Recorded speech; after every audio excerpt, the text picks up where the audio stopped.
बिस्मिल्लाहिर्रहमानिर्रहीम। अस्सलाम वालेकुम स्टूडेंट्स। सेकंड वीडियो क्लिप में हम जो है असाइनमेंट 10 का सोल्यूशन डिस्कस करते हैं। इसमें हमारे पास जो है ये पैराग्राफ ऑफ इंग्लिश, ये देखें काफ़ी लेंथी पैराग्राफ है इंग्लिश का।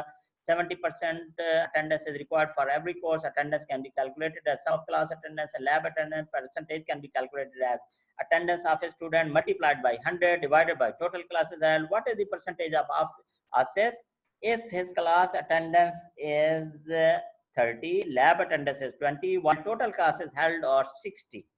तो ये एक पैराग्राफ है। अगर आप भी इसे सॉल्व करने लगे तो आपको काफी वर्क करना पड़ेगा। सबसे पहला काम आप ये करेंगे कि इस इंग्लिश पैराग्राफ को आप लिस्ट ऑफ इक्वेशंस में जो है वो कन्वर्ट करेंगे। अभी हम देखेंगे कि स्टूडेंट का प्रोग्राम जो पाइथन में हमारे पास कोड है ट्रांसलेट टू एक्सप्रेशन मॉड्यूल, वो इसको कैसे जो है इंग्लिश पैराग्राफ को कैसे जो है वो इक्वेशंस में कन्वर्ट करेगा। इक्वेशंस बनाने तक जो है वो असाइनमेंट का सोल्यूशन है। इक्वेशन को सॉल्व करने का काम जो है वो बाद में फिर रिमेनिंग वीडियोस में हम जो है उसको डिस्कस करेंगे।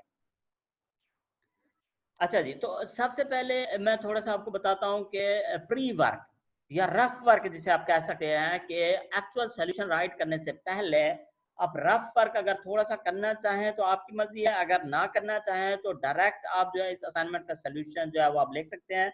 जैसे लेक्चर नोट्स में इसका सॉल्यूशन दिया गया, आप डायरेक्टली उसी तरह से लिख सकते हैं। लेकिन थोड़ा सा अगर आप रफ वर्क कर लें तो बहुत बेहतर है कि सबसे पहले नॉइज वर्ड्स जो है रफ वर्क में रिमूव कर रहे हैं, बाद में जब आप इसका सोल्यूशन करेंगे फिर दोबारा से नॉइज वर्ड जो है आपको नजर आएंगे और इनको हम जो है वहां पे रिमूव करेंगे। दो काम हमने करने हैं रफ वर्क में। एक तो हमने थोड़ा आइडिया लेना है कि कौन कौन से नॉइज वर्ड्स हो सकते हैं जिनका रिमूव करना जरूरी है प्रॉपर इक्वेशंस बनाने के लिए। दूसरा हमने जो है ये देखना है कि कौन कौन से स्टूडेंट के रूल्स हो सकते हैं। A rule is basically list of two items. First item is a pattern, second item is a response. Pattern में हमारे पास इंग्लिश का वर्ड्स होंगे और रिस्पांस में हमारे पास जो है इक्विवेलेंट मैथमेटिकल एक्सप्रेशन होंगे। तो रफ वर्क में इस स्लाइड में पहले हम देखेंगे कि नॉइज वर्ड्स कौन से हैं। तो बेसिकली नॉइज वर्ड्स के लिए स्टूडेंट के कोड में भी मौजूद है, जैसे ये ऑफ हो गया, ये ए हो गया, एफ हो गया, व्हाट हो गया। सॉरी, व्हाट की बजाय ये हमारे पास जो है ये हेज को भी हम नॉइज वर्ड के तौर पे ले सकते हैं।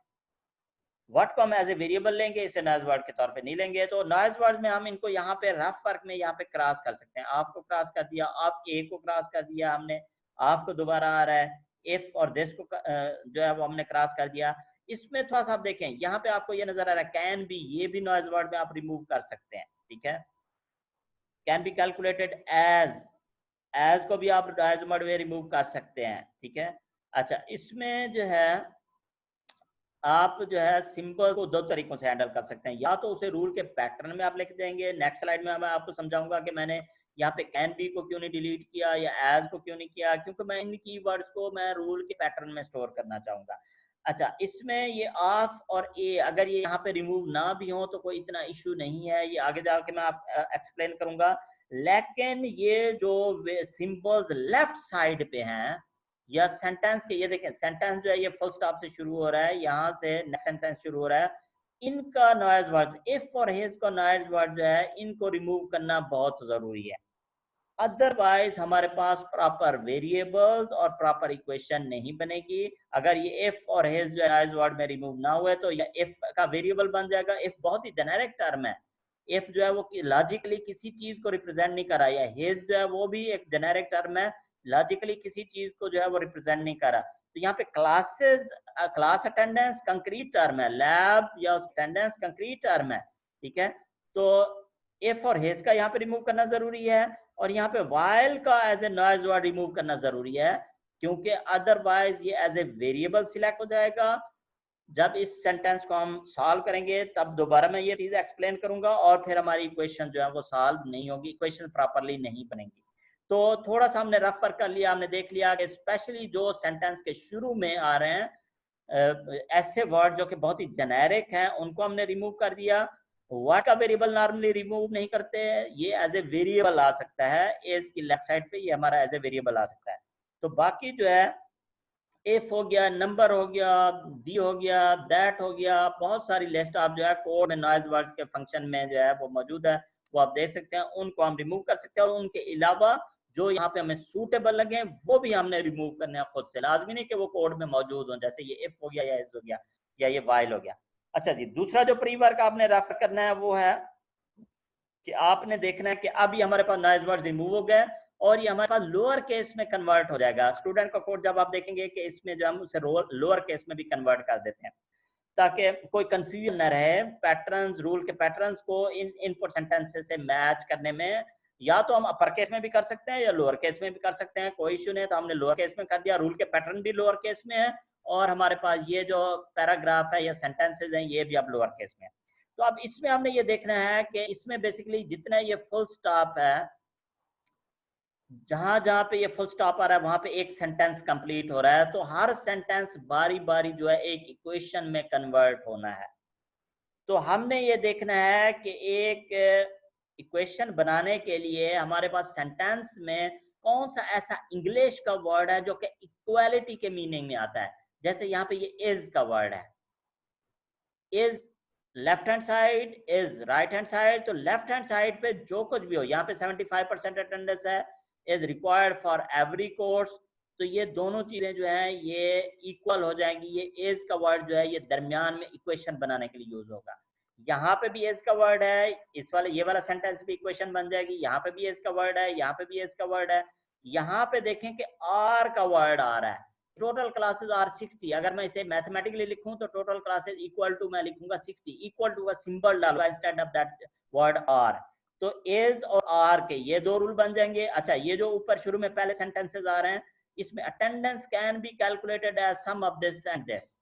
तो यहाँ पे attendance can be calculated as, तो इसको हम जो है ये कैन बी कैलकुलेटेड एज, ये यहाँ से लेकर यहाँ तक जो है ये हम इस पूरे कीवर्ड्स को, कलेक्शन ऑफ वर्ड्स को हम जो है इक्वालिटी के मीनिंग में लिख सकते हैं।